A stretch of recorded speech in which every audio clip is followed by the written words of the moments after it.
Welcome back to another episode of 40 Facts about the 40k universe. Today we continue with the Ghazghkull storyline. Now this is going to be the last video. I know I said 10 before, but actually I miscounted. There's only 9 videos in this series. So let's get into 40 Facts about Ghazghkull.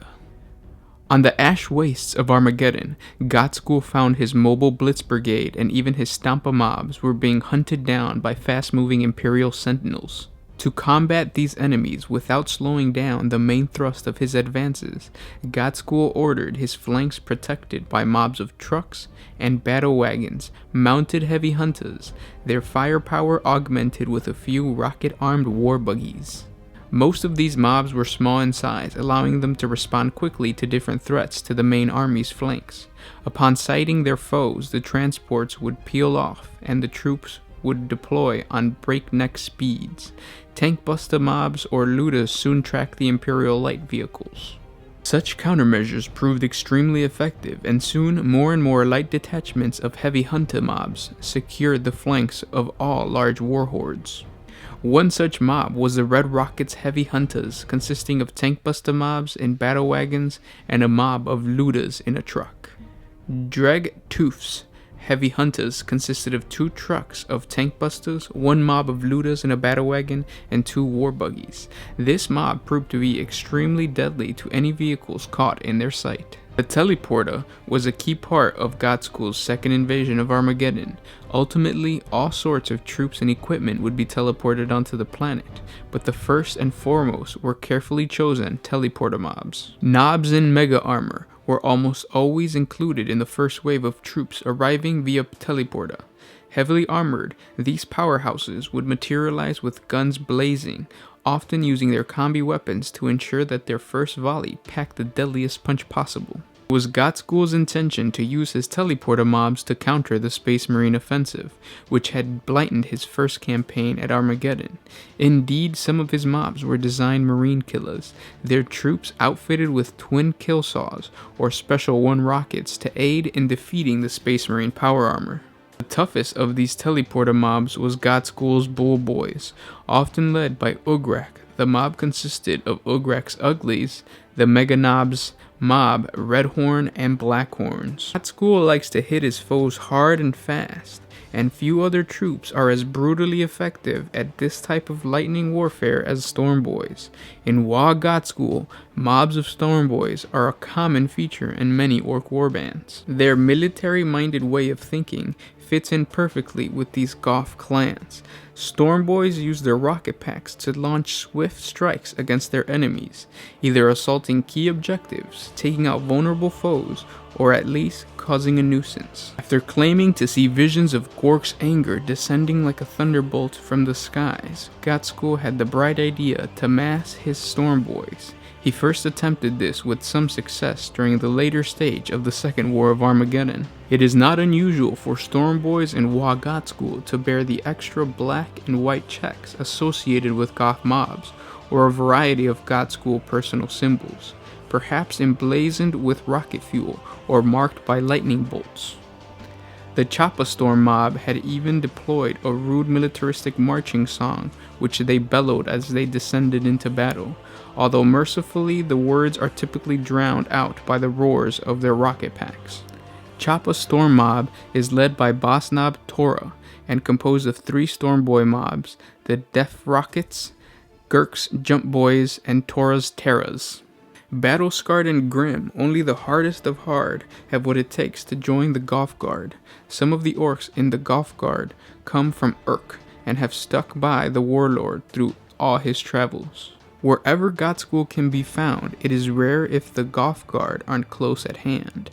Rightfully proud to be associated with the greatest greenskin to live and breathe, there are tons of black banners, Goth symbols, and Ghazghkull's horned silhouettes amongst the Goth Guard. When the Prophet of Gork and Mork cut deep into the Tyranids on Octoria, it was the black armored might of the Goth Guard that chopped their way behind them. During his first invasion of Armageddon, the Goth Guard took so many banners and Aquila top standards from the Astra Militarum and Adeptus Astartes that they piled them and made a bonfire visible from orbit. The Goth Guard consists of 30 heavy armored boys known as Ardshells, led by Nob Gurk. Another part of the warband is a mob of 10 mega nobs with a boss pole called Urk's Owned. Ghazghkull's head bashes consist of 5 of the toughest war bosses: Ugrak, Durg Redclaw, Cirque, the Mighty Bolg, Ugork, the Slayer, all leading 3 mega nob mobs, a dread mob, and a stampa mob. Part of the Goth Guard is Ghazghkull's super heavy battle wagon known as Black Thunder. And finally, Kog's Crushes consist of 4 warbands and 4 Gorkonauts. Ghazghkull had a banner bearer named Makari. He was an exceptionally lucky grot who survived to the ripe old age of 9 standard years before finally meeting his end under the posterior of his hulking master. The plucky Gretchen served as a self-appointed banner waver to the mighty Ghazghkull Thraka himself, surviving countless battles in ever more improbable ways. Ghazghkull saw Makari as something of a mascot. When Makari died, his waving stick was reclaimed, hosed down, and went into service as an impressive boss pole.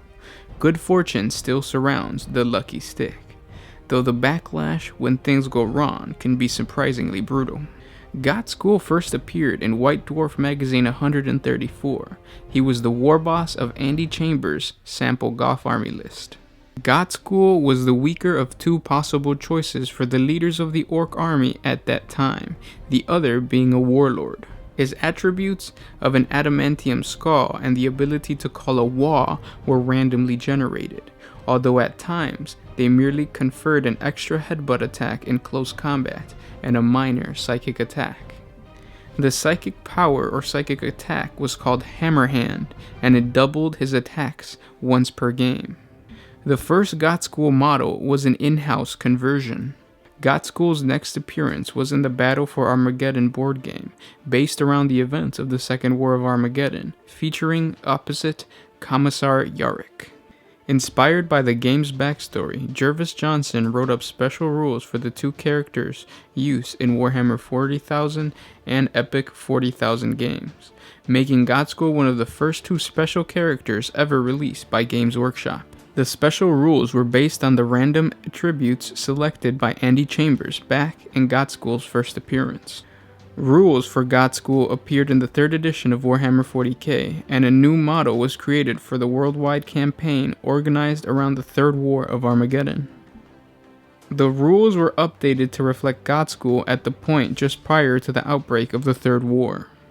Ghazghkull's war gear consists of cyborg body, mega armor, big shooter, power claw, boss bow, and stick bombs. And we leave you with a quote from the prophet himself. I'm Warlord Ghazghkull Mag Uruk Thraka, and I speak with the word of the gods. I'm the prophet of Dwa, and the whole world burns in my boot print.